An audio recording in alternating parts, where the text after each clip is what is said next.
Pressure measurement. When setting up and evaluating HVAC equipment, we must have ways of measuring air pressure in the system. Pressure measurements can be used to evaluate and improve the effectiveness of an HVAC system.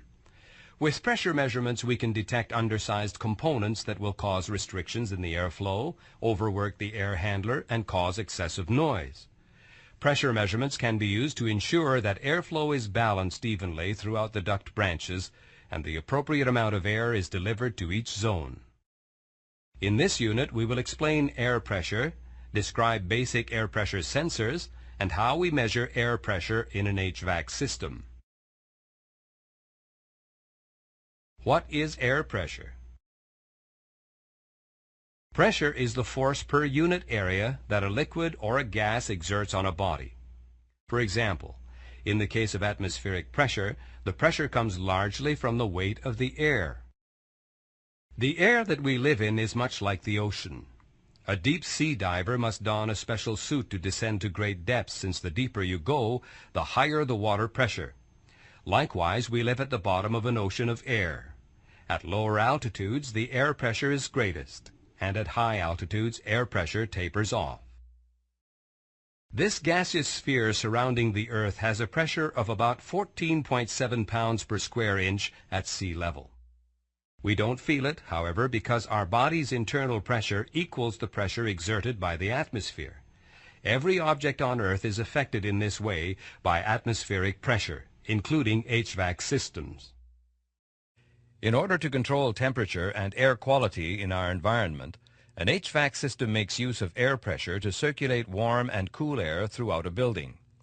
It is important to understand how to measure air pressure in order to help design and optimize an HVAC system. Let's look at a few instruments that we use to measure pressure. Measuring air pressure. Consider a simple glass U-tube, commonly referred to as a manometer, partly filled with a liquid, for example mercury, but open at both ends. The only pressure acting on the fluid is atmospheric. Because the atmospheric pressure is equal on both sides, the fluid is not displaced. But if one end of our U-tube is attached to some pressure source, and that pressure is higher than the atmospheric pressure, it'll push the fluid to one side. The difference in fluid levels is proportional to the pressure in the balloon and becomes our means of measuring pressure. We can measure this difference and express the air pressure in the balloon in inches of mercury. This is just one standard unit that is used for pressure measurement. In this example, we measure the pressure in the balloon and find it to be 3 inches of mercury. When measuring pressure, we must use different liquids for high and low pressures. Liquids with higher densities will displace less for a given pressure. Therefore, a liquid such as mercury is better for measuring high pressures, and we would express these measurements in inches of mercury. For better precision at lower pressures, we would fill the manometer with water and express our measurements in inches of water. For the purposes of measuring the relatively low pressures in ductwork, water is more suitable. To gain even more precision, we often make use of a slightly different type of manometer called the inclined manometer. It works more or less the same as the U-tube manometer, but one of the columns is placed at an angle, therefore making the scale easier to read. A water-filled inclined manometer is used to measure very low pressures in HVAC systems. When testing HVAC equipment in a laboratory setting, we make extensive use of inclined manometers to make air pressure measurements. While the manometer may seem a little low-tech, it provides highly reliable, precise, and reproducible measurements. However, due to its size and delicate construction, it may not be the instrument of choice in field testing. Handheld pressure measurement units, such as those shown, might be used instead to calibrate and evaluate HVAC systems in the field. Types of air pressure. When making pressure measurements, it's important to distinguish between absolute and relative pressure. Depending on the instrument and technique used in the measurement, one or the other will be the result. Absolute pressure is a measurement of pressure relative to a vacuum. To make this measurement, You could extract all the air out of a room and measure your pressure source with a U-tube or inclined manometer. Because there is no pressure remaining in the room to act on the opposite side of the manometer would give you an absolute pressure measurement. Alternatively, you could use an instrument such as a barometer. It employs a vacuum-filled canister which deforms proportionately to the pressure that it is exposed to. This deformation is amplified mechanically and shown on a meter face. In either case, because you're comparing the measured pressure to a vacuum, you are measuring an absolute pressure. Relative pressure is a pressure measurement relative to the surrounding atmosphere. If we use a manometer to measure pressure, the value we measure is the net result of the pressure source countered by the surrounding atmospheric pressure. The difference in fluid levels is therefore the relative pressure. Note that if you know what the atmospheric pressure is at your test site, you can easily convert from relative to absolute pressure by adding this value to your readings. Due to the nature of the way HVAC systems are tested and installed, relative pressure measurements are most relevant and suitable for our needs. As mentioned before, we experience about 14.7 psi of atmospheric pressure. We refer to this type of pressure as static pressure. When the wind starts to blow, we have to deal with the added force due to the speed of the wind. We call this pressure the velocity pressure. The sum of the static and velocity pressures equals the total pressure. These three types of pressure are associated with HVAC systems as well: static, velocity, and total pressure. Static pressure in an HVAC system is the force required to move air through various components such as filters, dampers, and diffusers. Static pressure is exerted equally in all directions. When we deal with pressure in tables and equations, we often use the notation P sub S to stand for static pressure. Velocity pressure is the force exerted by a moving air stream. It is produced in the direction of the moving air. When we deal with velocity pressure in tables and equations, we often use the notation P sub V. Total pressure is the sum of static and velocity pressure. We use the notation P sub T to stand for total pressure in tables and equations. If we insert a tube into a duct at 90 degrees to the airflow, we can measure the static pressure. Because of this positioning, the velocity pressure has no effect on the pressure measurement. If we insert a tube into the duct facing the airflow, we can measure the total pressure, which is the effect of the static pressure plus the velocity pressure. Again, note that the static and velocity pressure combine to create total pressure. So, to arrive at a measurement of the velocity pressure, we must subtract the static pressure from the total pressure measurement. Pressure measurements are often made with a device called a pitot tube. The pitot tube can be used to measure all three types of pressure depending on how it is connected to an inclined manometer. In this cross-section of a standard pitot tube, we see that it is really two tubes in one, and that there are taps that allow us to connect a manometer to either the inner or the outer tube. The outer tube receives its signal from small holes in the tube wall and is exposed to the duct static pressure only. Here we see static pressure measured by the pitot tube.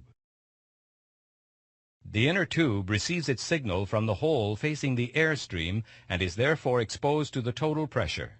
Here we see total pressure measured by the pitot tube. As you no doubt recall, the static pressure must be subtracted from the total pressure to determine the velocity pressure. By connecting the static pressure to the low pressure side of the manometer, we counter the effect of the total pressure with the static pressure. In effect, we are subtracting the static pressure from the total pressure using this configuration.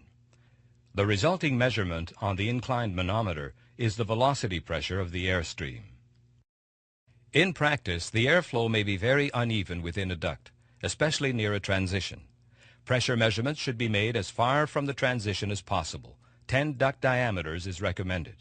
But because this is not always possible, and one can never be sure that a single measurement represents the pressure across the entire cross-section of the duct, it is best to use multiple samples, or a traverse sampling of pressure measurements.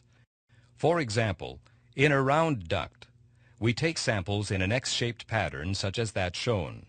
We can average these values to arrive at a more accurate measurement. In a functioning HVAC system, we would make use of the Price SP series pressure sensor for measuring air pressure at terminal units. It is superior to the pitot tube in that it automatically receives representative pressure samples from across the cross-section of the duct and automatically averages them. Once we know the velocity pressure, we can use this value to determine the air velocity in feet per minute using this equation. We take the square root of the velocity pressure in inches of water, in this case the square root of 0.77, and multiply it by 4,005 to arrive at an air velocity of 3,514 feet per minute. We can then use this equation to determine how much air is flowing through the duct in cubic feet per minute. In the case of a round duct, the cross-sectional area is pi r squared. The duct in our example has a radius of 4 inches or 0.33 feet, so the cross-sectional area is 0.34 square feet. We multiply this by the air velocity and determine that the airflow is 1,194 cubic feet per minute.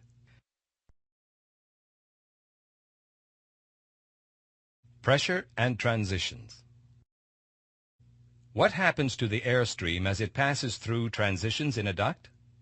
One might expect that if we measure the pressure upstream and downstream of an elbow, for example, the static, velocity, and total pressure would be about the same on either side.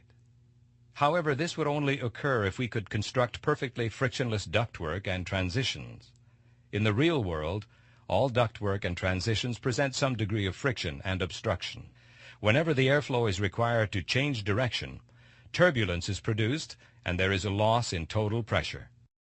If we take measurements, we see that the upstream static pressure is 0.75 inches of water and the velocity pressure is 0.25 inches of water for a total pressure of 1 inch of water. On the downstream side of the transition, we measure the static pressure at 0.68 inches of water, the velocity pressure at 0.25 inches of water for a total pressure of 0.93 inches of water. If we compare the total pressure upstream and downstream of the transition, we see that the total pressure loss in this case is 0.07 inches of water. We call this a pressure drop. Note that the velocity pressure is the same upstream and downstream of the transition. In a duct of constant cross-section, the velocity pressure should be the same no matter where you measure it along the length of the duct. However, obstructions and transitions such as elbows will cause a drop in static pressure and therefore in the total pressure. If we examine a simple HVAC system, we will find that the highest total pressure occurs at the air handling unit. This is where the static pressure needed to force air throughout the system is created.